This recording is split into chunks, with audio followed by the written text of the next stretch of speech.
നിങ്ങൾ ചിന്തിച്ചിട്ടുണ്ടോ, ഈ രാജ്യത്ത് പെട്ടെന്നൊരു ദിവസം വലിയൊരു വിഭാഗം സന്നദ്ധ സംഘടനകളുടെ ബാങ്ക് അക്കൗണ്ടുകൾ നിശ്ചലായാൽ എന്ത് സംഭവിക്കുമെന്ന്? ലക്ഷക്കണക്കിന് ഡോളറുകൾ ഒഴുകിയെത്തിയിരുന്ന വിദേശ ഫണ്ടിങ്ങിന്റെ ആ ഉറവിടം ഒറ്റയടിക്ക് അടയ്ക്കപ്പെട്ടാൽ ആരായിരിക്കും ഇവിടെ വെപ്രാളപ്പെടുക?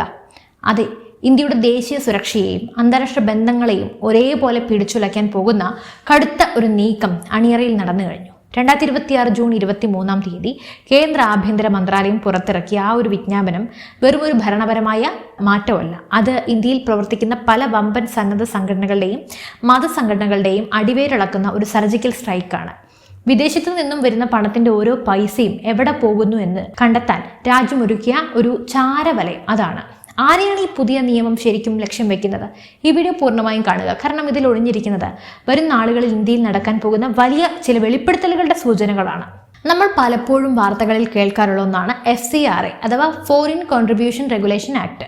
വിദേശ രാജ്യങ്ങളിൽ നിന്നും വിദേശ ഫൗണ്ടേഷനുകളിൽ നിന്നും അന്താരാഷ്ട്ര മതസംഘടനകളിൽ നിന്നും ഇന്ത്യയിലേക്ക് വരുന്ന കോടിക്കണക്കിന് രൂപയുടെ സാമ്പത്തിക സഹായങ്ങളെ നിയന്ത്രിക്കുന്ന കരിനിയമമാണിത്.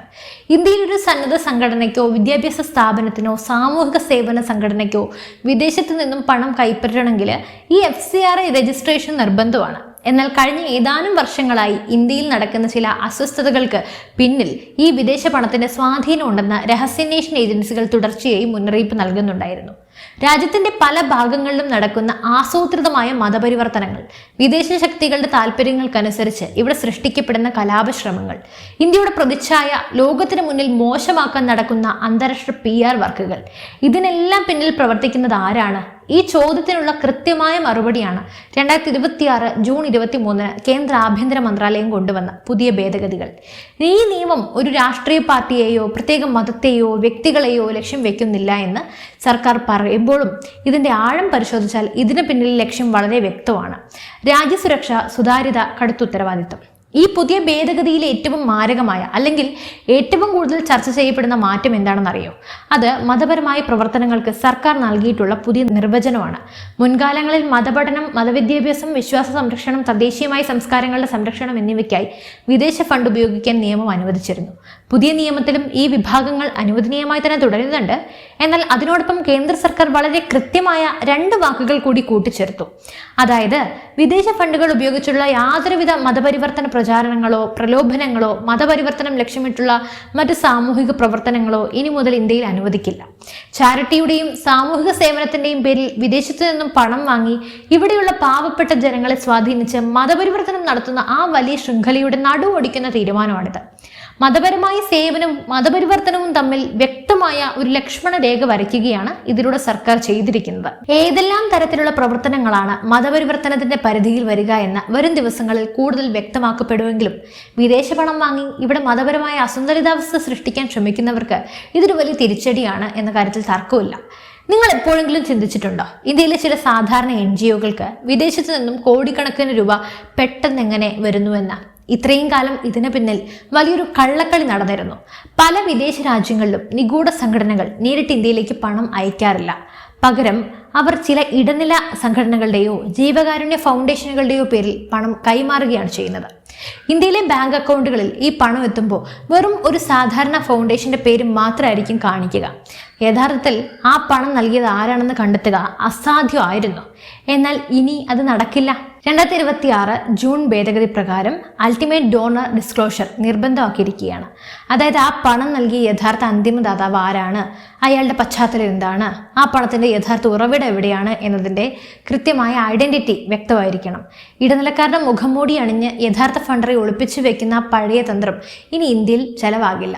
ഇതോടെ ഇന്ത്യ വിരുദ്ധ പ്രവർത്തനങ്ങൾക്ക് വിദേശത്തു നിന്നും പണം എറിയുന്ന പല ആഗോള സ്രാവുകളുടെയും വമ്പൻ സ്രാവുകളുടെയും പേരുകൾ വരും ദിവസങ്ങളിൽ പുറത്തു വരുന്ന കാര്യത്തിൽ യാതൊരു സംശയവും. ഇനിയാണ് ഈ നിയമത്തിലെ ഏറ്റവും രസകരവും എന്നാൽ ഭയപ്പെടുത്തുന്നതുമായ ഭാഗം വരുന്നത്. ഡിജിറ്റൽ കാലഘട്ടത്തിൽ സംഘടനകൾ തങ്ങളുടെ ആശയങ്ങൾ പ്രചരിപ്പിക്കാനും പ്രൊപ്പഗണ്ടകൾ നടത്താനും പ്രധാനമായിട്ട് ഉപയോഗിക്കുന്നത് സോഷ്യൽ മീഡിയ പ്ലാറ്റ്ഫോമുകളാണ്.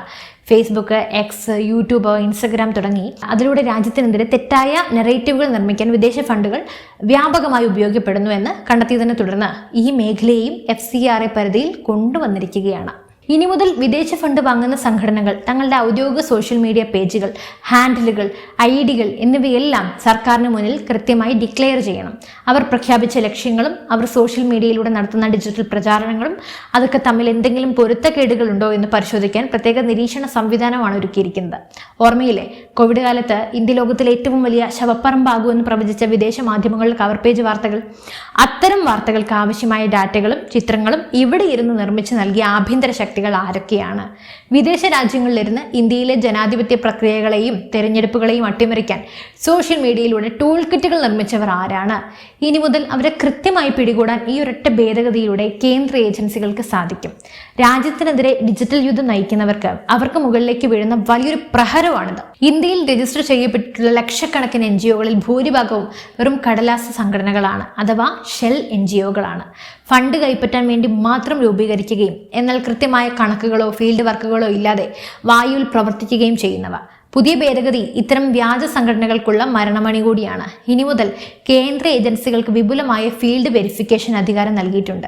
ഒരു സംഘടന വിദേശത്ത് ഫണ്ട് വാങ്ങി തങ്ങൾ ഒരു പ്രദേശത്തെ വിദ്യാഭ്യാസ പദ്ധതി നടപ്പിലാക്കുന്നുവെന്ന രേഖകളിൽ കാണിച്ചാൽ സർക്കാർ ഉദ്യോഗസ്ഥർ നേരിട്ട് ആ സ്ഥലത്ത് വന്ന് പരിശോധിക്കും. അവിടെ യഥാർത്ഥത്തിൽ വല്ല സ്കൂളും ഉണ്ടോ, കുട്ടികൾ പഠിക്കുന്നുണ്ടോ, ആരോഗ്യ പദ്ധതി എന്നും പറഞ്ഞ് വാങ്ങിയ പണം അതിനുവേണ്ടി തന്നെയാണോ ഉപയോഗിച്ചത്, അതോ അത് രാജ്യവിരുദ്ധമായ മറ്റാവശ്യങ്ങളിലേക്ക് വക മാറ്റിയിട്ടുണ്ടോ, എല്ലാം നേരിട്ട് പരിശോധിക്കപ്പെടും. ഇനി ഒന്നും നടക്കില്ല. വർഷങ്ങളായി പ്രവർത്തനമില്ലാതെ കിടക്കുന്ന ഡീആക്റ്റീവായ സംഘടനകൾക്കെതിരെയും കണക്കുകൾ കൃത്യമായി സമർപ്പിക്കാത്ത സ്ഥാപനങ്ങൾക്കെതിരെയും കടുത്ത ക്രിമിനൽ നടപടികൾ ഇനി സ്വീകരിക്കും. ഇതോടൊപ്പം വിദേശ പൗരന്മാർ ഇന്ത്യയിലെ FCRA സംഘടനകളിൽ പ്രധാന ഭാരവാഹികളായി ഇരിക്കുന്നതിനും കടുത്ത നിയന്ത്രണങ്ങളാണ് ഏർപ്പെടുത്തിയിട്ടുള്ളത്. ദേശീയ സുരക്ഷയ്ക്ക് ഭീഷണിയാകുന്ന തരത്തിൽ ഒരു വിദേശ പൗരനും ഇനി ഇന്ത്യയിലെ സന്നദ്ധ സംഘടനകൾ നിയന്ത്രിക്കാൻ കഴിയില്ല.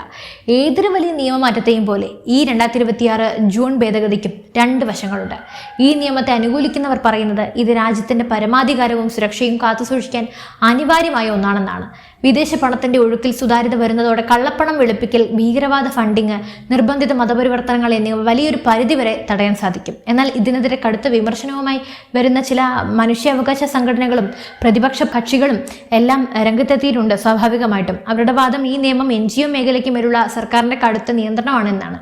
യഥാർത്ഥത്തിൽ താഴെത്തട്ടിൽ ജനസേവനം നടത്തുന്ന ചെറിയ സംഘടനകൾക്ക് ഇത്രയും കടുത്ത നിയമപരമായ വ്യവസ്ഥകൾ പാലിച്ച് മുന്നോട്ട് പോകാൻ വലിയ സാമ്പത്തിക ചെലവും ബുദ്ധിമുട്ടുകളും ഉണ്ടാകും. സർക്കാരിന്റെ നയങ്ങളെ വിമർശിക്കുന്ന സന്നദ്ധ സംഘടനകളെ ഒതുക്കാൻ വേണ്ടി ഈ നിയമം ആയുധമാക്കപ്പെടുമോ എന്ന ആശങ്കയും അവർ പങ്കുവെക്കുന്നുണ്ട്. വിമർശനങ്ങളും വിവാദങ്ങളും ഒരു വശത്ത് നടക്കുമ്പോഴും 2026 ജൂൺ 23 ഈ FCRA ഭേദഗതികൾ ഇന്ത്യയുടെ ആഭ്യന്തര സുരക്ഷാ ചരിത്രത്തിലെ ഒരു നിർണായകമായ ഒരു അധ്യായമാണ്. അത് പറയാതിരിക്കാൻ കഴിയില്ല. ഇന്ത്യയിലേക്ക് വരുന്ന വിദേശ ഫണ്ടിങ്ങിന് മേൽ രാജ്യം അതിന്റെ കണ്ണുകൾ കൂടുതൽ ശക്തമായി തുറന്നു കഴിഞ്ഞു. ഇനി ഇന്ത്യയിൽ വിദേശ ഫണ്ട് സ്വീകരിക്കുന്ന ഏതൊരു സംഘടനയ്ക്കും കേന്ദ്ര സർക്കാർ നൽകുന്ന സന്ദേശം വളരെ വ്യക്തമാണ്. നിങ്ങൾക്ക് വിദേശത്തു നിന്നും പണം കൈപ്പറ്റാം, പക്ഷേ അതിൻ്റെ ഉറവിടം, അതിൻ്റെ ഉപയോഗം, അതിൻ്റെ ലക്ഷ്യം, അത് നടപ്പാക്കുന്ന മാർഗം എല്ലാം പൂർണ്ണമായും സുതാര്യമായിരിക്കണം എന്ന്. അതിലെന്താണ് തെറ്റ്, അല്ലേ? എന്തായാലും വിമർശിക്കുന്നവർ ഇതൊന്നും കേട്ടിരിക്കുന്നത് നല്ലതാണ്. എന്തായാലും ഈ വിഷയത്തിൽ നിങ്ങളുടെ അഭിപ്രായം എന്താണ്? തീർച്ചയായും നിങ്ങളുടെ അഭിപ്രായങ്ങൾ താഴെ കമൻറ്റ് ചെയ്യൂ. ഒരു വിഷയമായി വീണ്ടും എത്തുവരെ നന്ദി. News desk IBN Malayalam.